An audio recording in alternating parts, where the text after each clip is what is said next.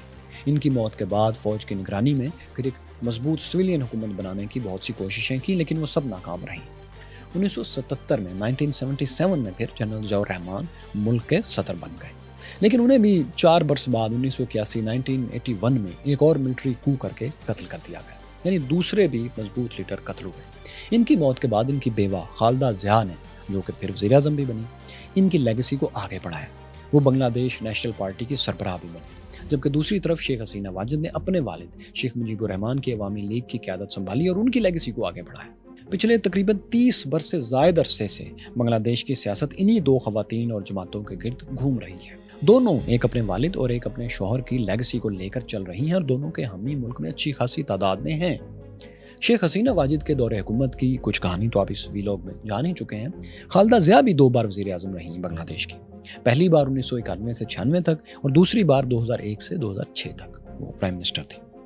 تو خیر ساتھیو, شیخ مجیب الرحمان کے اندھوناک قتل کے بعد بھی بنگالی عوام کے ایک بڑے حصے کی ان سے نفرت ختم نہیں ہوئی تھی. اس کا ثبوت یہ ہے کہ 10 سال بعد ان کی بیٹی شیخ حسینہ واجد نے ایک انٹرنیشنل جرنلسٹ کو بتایا کہ ان کے آبائی گاؤں میں ان کے کچھ رشتہ دار اس بات پر تیار ہی نہیں تھے کہ شیخ مجیب الرحمان کی قبر پر ان کی کوئی یادگار بنائی جانی چاہیے, جیسے کہ کسی بھی ملک کے فاؤنڈر کی بنائی جاتی ہے. یعنی انہیں اس شخص کی یادگار بنانے میں مشکل پیش آ رہی تھی اس وقت, جو کہ بانی تھا ملک کا. اب یہ ایک واقعہ ساتھیوں مختصراً جان کر آپ سمجھ سکتے ہیں کہ بنگلہ دیش میں پہلے دن سے ایک سیاسی اور نظریاتی تقسیم موجود ہے. زیادہ ڈیٹیلز میں جائے بغیر بس اتنا جان لیں کہ بنگلہ دیش کا ایک بڑا طبقہ ایسا ہے جو رائٹ ونگ سوچ کا حامل ہے, جو پاکستان سے آزادی کو, اس عمل کو تو پسند کرتا ہے, اس کے خلاف تو نہیں ہے, لیکن وہ بھارت سے نفرت کرتا ہے. وہ اپنے چاروں بارڈرز پر, سمندر میں بھی کچھ وقت کے بعد پھر بھارتی جزیرے ہیں جہاں کے انٹرنیشنل لاز کے مطابق وہ بھی بھارت کا حصہ ہے, وہ سمندر کا وہ حصہ. تو اپنے چاروں طرف بھارتی بارڈرز اور ان کی برتری کے یہ لوگ خلاف ہیں اور بنگلہ دیش میں بھارتی مداخلت کو پسند بھی نہیں کرتے. اس طبقے کے لوگوں میں ایسے جذبات بھی ہیں کہ ملک میں اسلامی نظام نافذ کیا جانا چاہیے. اس میں بنگلہ دیش نیشنل پارٹی کی خالدہ ضیاء ہیں اور جماعت اسلامی بنگلہ دیش ہے اور اسلامی فرنٹ بھی اسی کا حصہ ہے. گو کہ ان میں اختلافات بھی ہیں, پوری طرح ہم آہنگ نہیں ہیں, لیکن کم و بیش رائٹ ونگ کی جو سوچ ہے وہ اس طبقے پر غالب ہے. دوسرا طبقہ وہ ہے جو بھارت سے دوستی اور سیکولر نظریات پر بنگلہ دیش کو آگے بڑھانا چاہتا ہے. اس میں شیخ حسینہ واجد کی عوامی لیگ سر فہرست ہے. اب یہ دونوں طبقات مسلسل آپس میں دست و گریباں رہتے ہیں، لڑتے رہتے ہیں. جیسے ہی ایک حکومت کمزور ہوتی ہے اور اس کے خلاف عوامی جذبات ابھرتے ہیں تو دوسرا طبقہ اپنے سیاسی دشمن کو گرانے کے لیے ان عوامی جذبات کا ساتھ دینا شروع کر دیتا ہے. اس وقت بھی یہی ہوا ہے. یعنی طلبہ کا ایک جائز اور درست مطالبہ ایسا تھا جس میں کسی بھی سیاسی اور مذہبی جماعت کا کوئی ہاتھ نہیں تھا، نہ ہونا چاہیے تھا. نہ ہی طلبہ کے پروٹیسٹ میں، ان احتجاجوں میں کوئی ایک پرومیننٹ لیڈر تھا کہ ان تمام کو لیڈ کر رہا ہو. بہت سے ہر یونیورسٹی اور ہر علاقے میں الگ الگ اسٹوڈنٹس لیڈر تھے جو اس کو لیڈ کر رہے تھے. کوئی ایک لیڈر نہیں تھا، کوئی ایک جماعت نہیں تھی، کیونکہ یہ ایک عوامی ڈیمانڈ تھی. ایک سیاسی ڈیمانڈ تو تھی نہیں کہ کوٹا ختم کیا جائے، لیکن چونکہ یہ ڈیمانڈ حکمران پارٹی کے خلاف تھی سو اس کا مخالف طبقہ یعنی رائٹ ونگرز اس ڈیمانڈ میں طلبہ کے ساتھ بھرپور تعاون کرنے لگے، جیسا کہ ہر پولیٹیکل کانفلکٹ میں ہوتا ہے. پھر شیخ حسینہ واجد کا 15 سال سے اقتدار میں رہنا، ڈکٹیٹرز کی طرح کام کرنا اور غیر مقبول ہونا ان کے کام نہیں آیا، بلکہ یہ تمام فیکٹرز ان کے خلاف گئے اور یہ احتجاج کامیاب ہوتا چلا گیا. بنگلہ دیش کے اس کرائسس کا فی الحال تو ایک عارضی حل سامنے آ گیا ہے کہ ملٹری کے انڈر ایک سیاسی سیٹ اپ قائم کر دیا گیا ہے. لیکن اس سب سے ہمیں بھی ایک سبق سیکھنا چاہیے، وہ یہ کہ اگر کوئی ملک اپنے پولیٹیکل کانفلکٹس، اپنے اندر کی فالٹ لائنز کو سیاسی انداز میں حل نہ کرے تو پھر ایسا کرائسس جنم لیتا ہے کہ جو پورے ملک کو کھا سکتا ہے. ہم نے بنگلہ دیش کے بانی شیخ مجیب الرحمان کے اس اینگل پر ایک ویڈیو بھی بنائی تھی کہ آخر پاکستان توڑنے کے وہ ذمہ دار تھے یا کوئی اور تھا، اور یہ واقعہ پھر کیوں پیش آیا. شیخ مجیب الرحمان پر بہت سے لوگ جو الزام لگاتے ہیں وہ درست ہے یا غلط. یہ کہانی اگر آپ نے اب تک نہیں دیکھی تو آپ یہاں ٹچ کر کے دیکھ سکتے ہیں. یہاں دیکھیے کہ آرٹیفیشل انٹیلیجنس انسان سے کب ذہین ہو جائے گی یا نہیں ہو پائے گی، اور یہاں جانیے کہ ایسٹ انڈیا کمپنی نے کیسے ہندوستان پر قبضہ کیا تھا.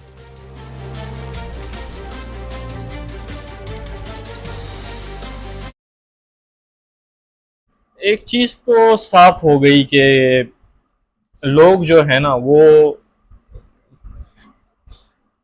زبردستی کوئی بھی اس پہ پاور میں آئے اور یا زبردستی کرے وہ برداشت نہیں کرتے زیادہ ٹائم تک. اور میرے حساب سے اگر ہم زیادہ بات کریں گے نا پولیٹکس پر، بنگلہ دیش کی پولیٹکس پر، تو اس میں بہت سارے جو بنگالی دوست ہیں وہ ناراض ہو سکتے ہیں. تو میرے حساب سے میں جہاں رہتا ہوں ملیشیا میں، میرے ساتھ بہت سارے بنگلہ دیشی دوست ہیں، تو وہ کچھ شیخ حسینہ کی پارٹی کو سپورٹ بھی کرتے ہیں. ٹھیک ہے.